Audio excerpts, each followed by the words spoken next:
मैं अक्सर बच्चों से एक बात पूछता हूँ कि आप में से कितने बच्चे वैसा ही वैवाहिक जीवन चाहते हैं जो आपके माता पिता का है। मैं आपसे पूछूंगा नहीं, आप चिंता मत कीजिए। लेकिन जब जब मैंने पूछा है, मुश्किल से 1 या 2% ने हाथ खड़ा किया है। 97-98% लोग मानते कि वैसा तो नहीं चाहिए, उससे कुछ अलग चाहिए। क्योंकि हम सब जानते हैं कि हमारे माता पिता भी, हमारे समाज के बाकी लोग भी बहुत समझौते करते हैं ताकि बच्चे अच्छा जीवन जी सके। आप भी करेंगे समझौते, सबको करने पड़ते हैं। ये है कि आप समझौते शायद उतने नहीं करेंगे जितने आपके माँ बाप ने किए होंगे, उनके माँ बाप ने और ज़्यादा किए होंगे। हर पीढ़ी कम समझौते करती है, ये समाज के विकास का एक तरीका होता है। पर ऐसा होता है कि आप एक ऐसे रिश्ते में आप छोड़ भी नहीं सकते, जी नहीं पा रहे, छोड़ सकते नहीं। क्योंकि आप तो छोड़ देंगे, आपके चक्कर में कईयों की ज़िंदगी दांव पे लग जाएगी। कैसे छोड़ दें?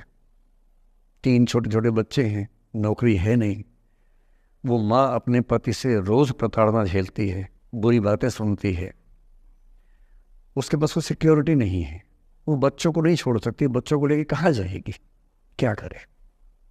टॉक्सिक रिश्ता है। तो ऐसे में या तो आप रिश्ता छोड़ दें, कि हर केस में संभव नहीं होता, पर यदि वो संभव नहीं है तो रिश्ते में रहते हुए चिंताएं छोड़ दीजिए, अपेक्षाएं छोड़ दीजिए। भाई, तेरी अपनी जिंदगी, मेरी अपनी जिंदगी, एक घर में रहेंगे पर रोज युद्ध नहीं करेंगे, बीपी नहीं बढ़ाएंगे, शुगर नहीं बढ़ाएंगे, तनाव नहीं बढ़ाएंगे। तुम्हारा अपना स्पेस, मेरा अपना स्पेस, ठीक है, एक छत के नीचे है, काम चला लेंगे, किसी और को नहीं बताएंगे, दुनिया के सामने अच्छी अच्छी फोटो खिंचवाते रहेंगे स्माइल कर करके चेहरा, पर कम से कम बच्चे सफ़र ना करें, परिवार सफ़र ना करे। जी लेंगे, झेल लेंगे। और ऐसे माहौल में साहिर ने जो कहा था ना, उसी कविता की कुछ पंक्तियां बड़ी महत्वपूर्ण हैं कि बर्बादियों का सोग मनाना फिजूल था। कि बर्बादियां हैं जीवन में, पर ठीक है, कितना दुख मनाएंगे, अब है तो है, क्या कर सकते हैं। बर्बादियों का सोग मनाना फिजूल था, बर्बादियों का जश्न मनाता चला गया। और फिर अंत में इतनी सुंदर बात कहते हैं, गम और खुशी में फर्क न महसूस हो जहां, मैं दिल को उस मुकाम पे लाता चला गया। कि ठीक है, जैसी जिंदगी है उसको वैसे जिएंगे, अपेक्षाएं नहीं पालेंगे, ना तुम उम्मीद करना, और हम किसी तरह से मैनेज करके ज़िंदगी गुजार लेंगे। ये है अंतिम जो आपके जीवन में समस्या हो सकती है, करियर को लेके हो सकती है। कि आपने कुछ करियर दिमाग में रखा हुआ है, ठान लिया है कि आईएएस बनना है या कुछ बनना है। आप कुछ भी ठान लें, सिर्फ आपके हाथ में नहीं होता है। सफलताएं असफलताएं जीवन में रहती हैं। 10-11 लाख लोग आईएएस का फॉर्म भरते हैं, 5 लाख आईएएस का एग्ज़ाम देते हैं, 1000 का सिलेक्शन होता है। हर एग्ज़ाम में घुमा फिरा की यही स्थितियाँ होती हैं। पॉलिटिक्स में, स्पोर्ट्स में, बिजनेस में, हर जगह कंपटीशन इतना है। सफल होने की जितनी संभावना है, उससे कई गुना संभावना विफल होने की हर क्षेत्र में है। सफल नहीं हो पाए तो क्या करेंगे? और मैंने ऐसे लोगों को देखा है कि आईएएस नहीं बन पाए 20 साल पहले, और 20 साल से रोज घुट रहे हैं कि आईएएस नहीं बन पाए। रात दिन यही ख्याल होता है कि आईएएस नहीं बन पाए, या पीसीएस नहीं बन पाए, या कुछ खास सोचा था जो नहीं कर पाए। तो मैं आप लोगों से निवेदन करूंगा कि यदि आपकी आर्थिक पृष्ठभूमि ऐसी नहीं है कि जो बहुत मजबूत हो, तो हमेशा एक बैकअप ऑप्शन ज़िंदगी में लेके चलिए। किसी करियर को दिमाग पे इतना हावी मत होने दीजिए कि वो नहीं मिलेगा तो कुछ नहीं होगा। आप उस दौर के व्यक्ति हैं जहां इतने ऑप्शंस दुनिया में हैं जितने कभी नहीं थे। इतने ऑप्शंस हैं, बस एक ठीक ठाक सा व्यक्तित्व बना लीजिए, एक ठीक ठाक सा कॉन्फिडेंस रखिए अपने ऊपर। और यदि आपके पास बेसिक स्किल्स हैं, भाषा की, चिंतन की, समझने की, कैलकुलेशंस करने की, प्लानिंग करने की, स्ट्रेटेजाइज करने की, और मेहनती आप हैं, मैं गारंटी से कह रहा हूँ कि इस दुनिया में कंपटीशन नंबर्स में बहुत ज़्यादा है, कायदे का कंपटीशन नहीं के बराबर है। बहुत मजबूत लोगों से आपको भिड़ना नहीं पड़ता है, भिड़ते हैं 5 लाख से, पर उन 5 लाख में कुछ ही हैं जो भिड़ने लायक है। इतना कॉन्फिडेंस रखिए, जैसे कहते हैं ना कि हम भी दरिया है, हमें अपना हुनर मालूम है, जिस तरफ भी चल पड़ेंगे रास्ता हो जाएगा। इतना भरोसा अपने ऊपर रखिए कि ठीक है, ये नहीं तो कुछ और करेंगे, वो नहीं तो कुछ और करेंगे, लेकिन कुछ ना कुछ बढ़िया कर लेंगे। और उस बढ़िया करने की शुरुआत कॉलेज की ज़िंदगी से होती है। उड़ान सोसाइटी संभाल लेंगे, निष्ठा संभाल लेंगे। अभी मैडम ने बताया कि 80 सोसाइटी से बताई, इसके में 60 बताई। 60 सोसाइटीज़ हैं, किसी सोसाइटी का हिस्सा बन जाइए। ये सोसाइटीज़ का हिस्सा बनने का असली पर्पस क्या है? इसी बहाने एक्सपोजर मिलता है, आप कुछ करते हैं, मंच पे आते हैं, लोगों से मिलना जुलना होता है, स्किल्स डेवलप होती हैं, और अंत में जो जीवन में काम आता है यही स्किल्स काम आते हैं। और यदि वो स्किल्स हमने डेवलप कर लिए, और वो स्किल्स पढ़ाई से नहीं आती हैं, जो क्लासरूम के अंदर की पढ़ाई है वो सबसे कम महत्वपूर्ण चीज़ होती है कॉलेज में। कॉलेज में सबसे ज़्यादा महत्वपूर्ण है ये अपॉर्चुनिटीज़, लोगों से बात करना, कुछ ऑर्गेनाइज करना, कहीं फेल होना, कहीं पास होना, वो सब करते रहिए। और मैं दावे से कह रहा हूँ कि इस दुनिया में कंपटीशन कहने के लिए ज़्यादा है, दरअसल ज़्यादा नहीं है। पूरी बात का सार ये है कि किसी की भी ज़िंदगी फ्लैट नहीं होती है, उसमें कर्व्स आते रहते हैं, ऊंच नीच सबकी ज़िंदगी में आती है। मैंने भी कम नहीं झेली है, आज मैं यहाँ खड़ा हूँ ऐसे नहीं खड़ा हूँ, कुछ तो झेला ही होगा, मैंने भी ठीक ठाक झेला है। जिस उम्र में आप मौज मस्ती करते हैं, मैंने उस उम्र में कैलकुलेटर बेचे हैं। मैं सेल्समैन रहा हूँ 17 की उम्र में, और मैं बिजनेस फैमिली से नहीं हूँ। बिजनेस फैमिलीज में बच्चों को 17 में काम पे लगा देते हैं। मैं तो नौकरी पेशा परिवार से था, कुछ समस्याएं थी तो सेल्समैन बन के घर घर में जाके बेचना पड़ता था। तौहीन भी होती थी, लोग धिक्कारते भी थे, मजाक भी उड़ाते थे। वो समझे ना है, अपना खर्चा 17 की उम्र से खुद उठाया है, क्योंकि घर में दिक्कत थी। तो क्यों मांगू मैं घर से पैसे भाई, जब मुझे पता है कि मेरे घर में दिक्कत थी उस समय, क्यों मांगू? आपकी ज़िंदगी इस दुनिया के करोड़ों अरबों लोगों से बेहतर है, कुछ एक लोगों से खराब है। केवल उन कुछ एक पे ध्यान मत दीजिए, उन करोड़ों पे भी ध्यान दीजिए जिनसे अच्छी आपकी ज़िंदगी है।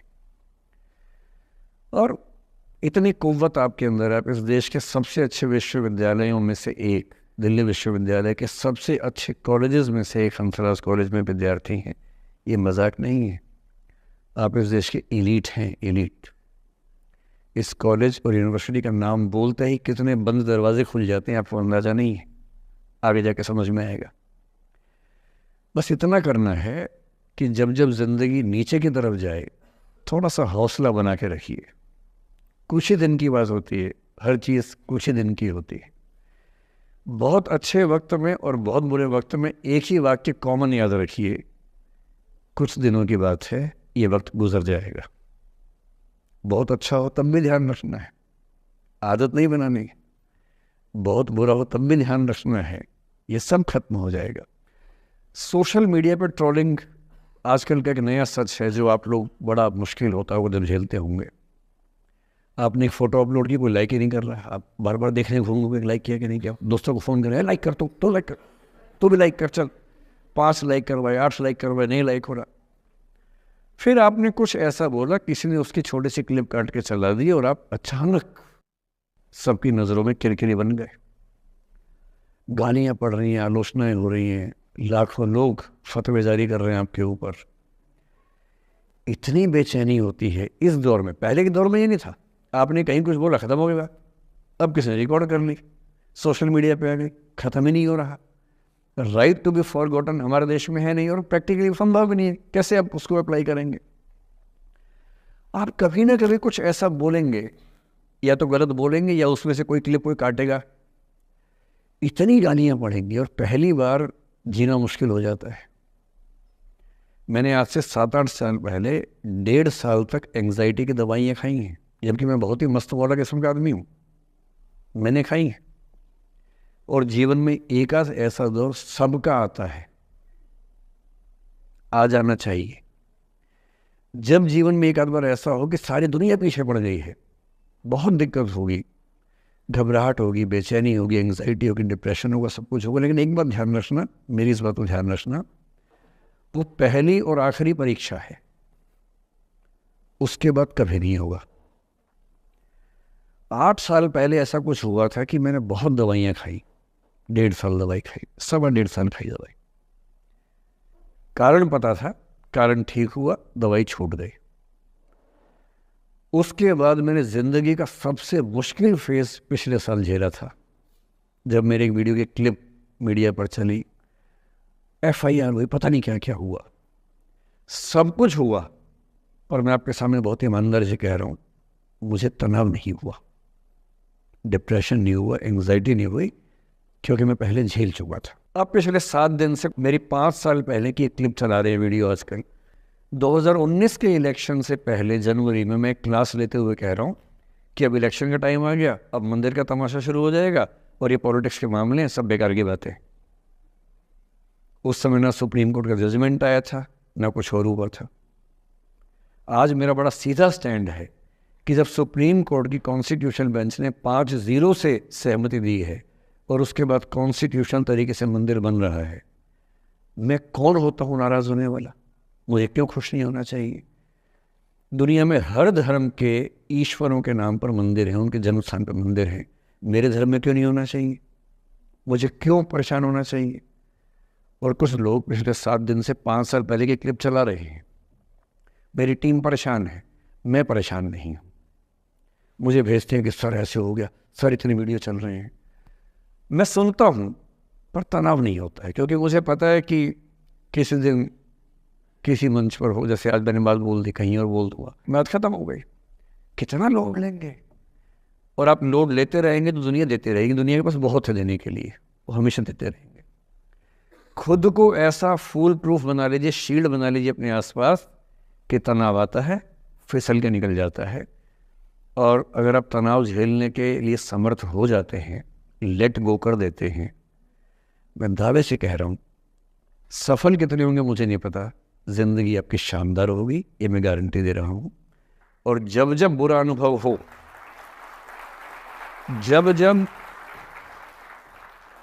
जब जीवन में बुरा अनुभव हो, सबको होता है, आपको भी होगा। जब जब बुरा अनुभव हो, मेरा सूत्र वाक्य है, जो मेरे व्हाट्सएप का स्टेटस भी है परमानेंट, मेरे दिल में गुथा हुआ है, दिल पे छपा हुआ है, सबको बोलता हूँ, हर क्लास में बोलता हूँ, आपको भी बोल रहा हूँ। एक लाइन याद रखना, क्यों डरे जिंदगी में क्या होगा, कुछ ना होगा तो तजुर्बा होगा, उससे बड़ा कुछ नहीं है। अब मैंने ठीक ठाक टॉर्चर कर लिया है बच्चों पर, इससे ज़्यादा करना शोभा नहीं देता। इसके साथ ही बात समाप्त करता हूँ। बहुत बहुत धन्यवाद सुनने के लिए।